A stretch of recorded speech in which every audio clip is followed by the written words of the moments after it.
Welcome back to Real Lounge Entertainment. As always, I'm Mike, and here I am, bringing you 12 days of Christmas horrors this year.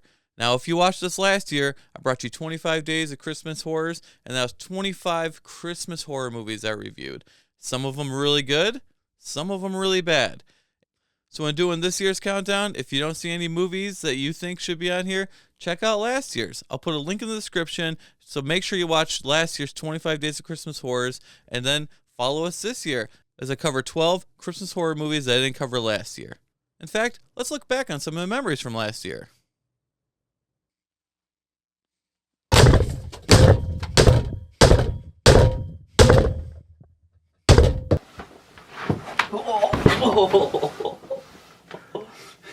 That wasn't supposed to happen.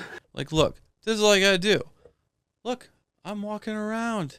No one's by me. Then I turn around and see Santa that's creepy. Ah! That's what you do. Just do this.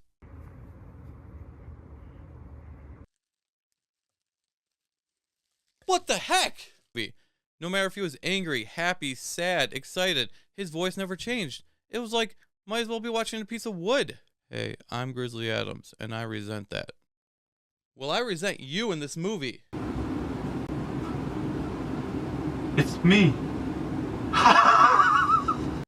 Now, some of the movies last year are obvious ones I like Nightmare Before Christmas and The Gremlins, of course. But then there were some that surprised me.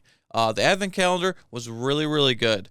All Through the House was a very low budget. It's not a great movie, but I definitely recommend watching it because I've thought about it all year long, and I'll probably increase my grade for a second time. And then there's movies like Black Christmas, which was a classic that I didn't get around to watching until last year, and I regret not watching it in the past because it is a great horror movie.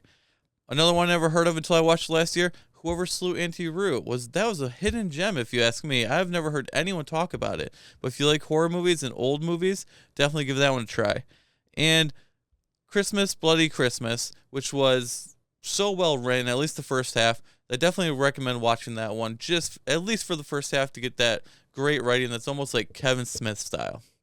Now, on the flip side, there were some really, really bad movies that I never plan on watching again, movies that I would say just skip if you want. Some of these are the memories in the past, like, here we go, The Mean One I watched last year. Terrible movie. Elves. We got the character from Elves right there, if you remember me watching doing that one.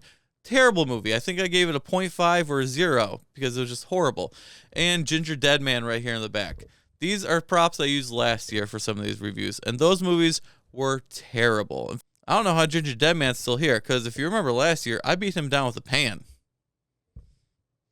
So if you haven't seen them already, make sure you check that link in the description and watch 25 Days of Christmas Horrors from last year. And then let's get going on this year's 12 Days of Christmas Horrors. Now, before we get into the first movie on this year's countdown, make sure to write in the comments, what is your favorite Christmas horror movie? So if you remember last year, I did Silent Night, Deadly Night, and the sequel and the remake from like the mid-2000s. Not a fan of this series. But guess what? There are more movies in this series. Yes, there's a third one, a fourth one, and a fifth one. So this year, we're going to finish it down. Now, I'm not going to do number 4 because from what I read and watched the first 10 minutes, it doesn't take place during Christmas. So not going to do that one. So we're going to do the third one and fifth one. So today, the first movie is Silent Night, Deadly Night 3, Better Watch Out from 1989. This movie has a rotten 11% on Rotten Tomatoes, a runtime of 1 hour and 30 minutes. And it wasn't released in theaters, so it was like direct to VHS type copy, which definitely in the 80s and 90s you knew was a bad sign for quality of the movie.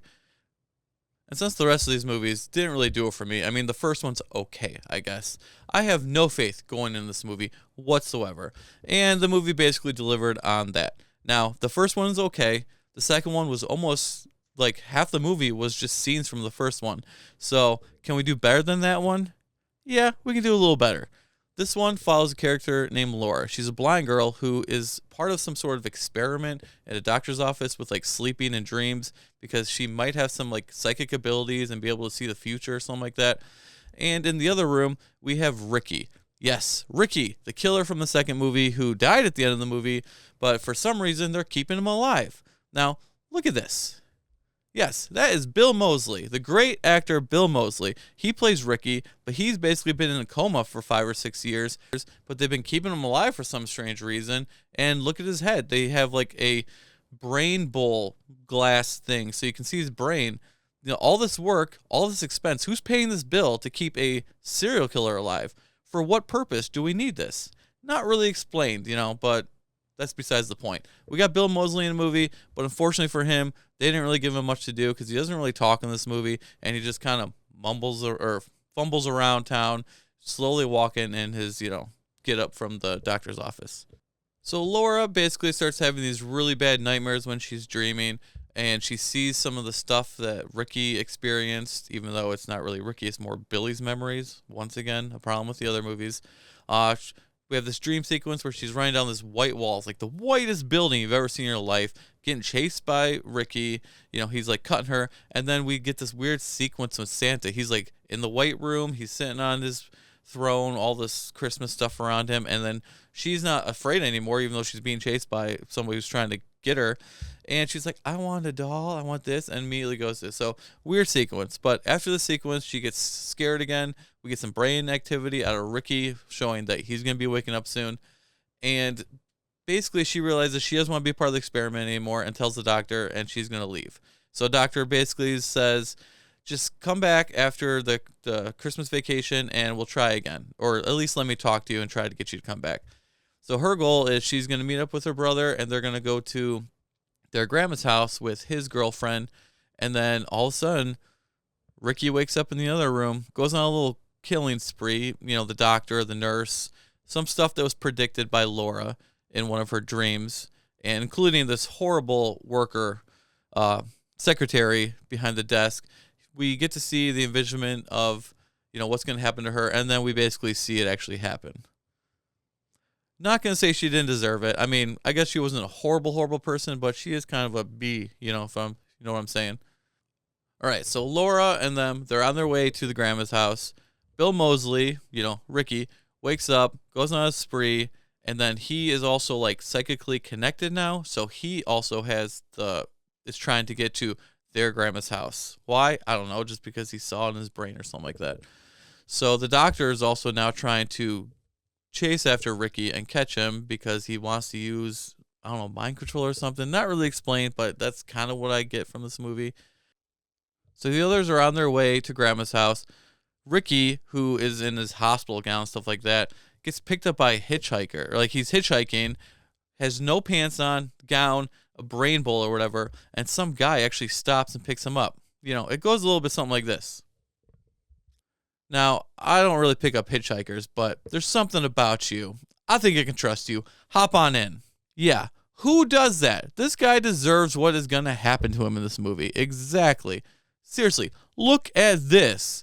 Would you ever pick that up? No. If you would pick that up, let me know right now. Why would you pick this person up? So even though Laura and them had a head start and aren't like crazy, Ricky still manages to get to grandma's house before them. I don't know why, it just happens. So eventually everyone's going to get to the house, and we're going to have a whole bunch of deaths, and all the stories are going to conclude in the grandma's house. The doctor story, the Ricky story, the Laura story. And that's basically how the movie ends. And overall, this movie just doesn't work for me. The biggest problem is Laura, our protagonist. You just don't really care about her. She flips back and forth. Sometimes she's a strong character, sometimes she's a weak character. She's not really likable. She treats everyone around her like crap. So you never really get behind her. Bill Moseley is a great actor, but as Ricky, he was given no material. He doesn't even talk. I mean, there's the scene at the grandma's house, I guess, where he sheds a tear while waiting, and Bill Moseley said he was never able to cry before this movie. So that's kind of a cool little tidbit right there, but overall, he just wasn't given any material to make this character stand out. This movie is too slow-paced. Lots of the death scenes are off-camera, which makes it not really work for a horror movie very well. And there's not enough Christmas in it to make it that much of a Christmas movie. I mean, they're going to grandma's house for Christmas, but not enough of that type of stuff in the movie to make it feel Christmassy. So it fails at a horror movie. It fails at a Christmas movie. Unlikable characters. And the story just is kind of blah. It's a direct-to-DVD or VHS 80s, 90s horror movie. Like, they made hundreds of these things. On the positive side, the production value is better. This movie does definitely look a lot better than the second one. Acting is better, even though the actors weren't given much to work with. But come on, the first and second one, let's just say, there's no good acting in those movies, especially the second one. You know what I'm saying. Garbage Day! Now, from what I read online, this movie's script was rewritten in a week in March. It completed filming in April, was fully edited in May, and then was screening already in July. That is crazy. How do you do all of that in such a short span? Oh, watch the movie and you can see why. You can definitely tell this movie is rushed, but I still give them props for being able to do so much work in such a short period of time and making a whole movie, because it's a hard thing to do. So I give this movie 1 reindeer out of 5 reindeers. There's just not much to go on. It's not as good as the first one. It's better than the second one, but it's still not that good. And I don't really plan on ever rewatching this movie. So overall, unless you just have nothing else to really do, I can't even recommend that you waste your time on this, unless you're like me and you just want to see as many movies as you can. And at some point down the line on this list, yes, we're going to watch the 5th one. Like I said, we're skipping the 4th because it's not really Christmassy. So the 5th one will make an appearance on this 12 Days of Christmas Horrors. And not make an appearance on this list, but just to know, there is a reboot of this film series coming in theaters this December. Yes, a new Silent Night, Deadly Night.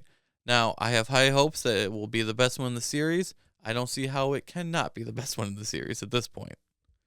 So thanks for watching the first day of 12 Days of Christmas Horrors. Make sure to give us a like, a subscribe if you haven't. Let us know in the comments what is your favorite Christmas horror movie. And keep an eye out for the other 11 days of Christmas horrors coming at you this December. You never know what horrors are coming at you. Yeah, the next one's going to be about nutcrackers. Thanks for watching.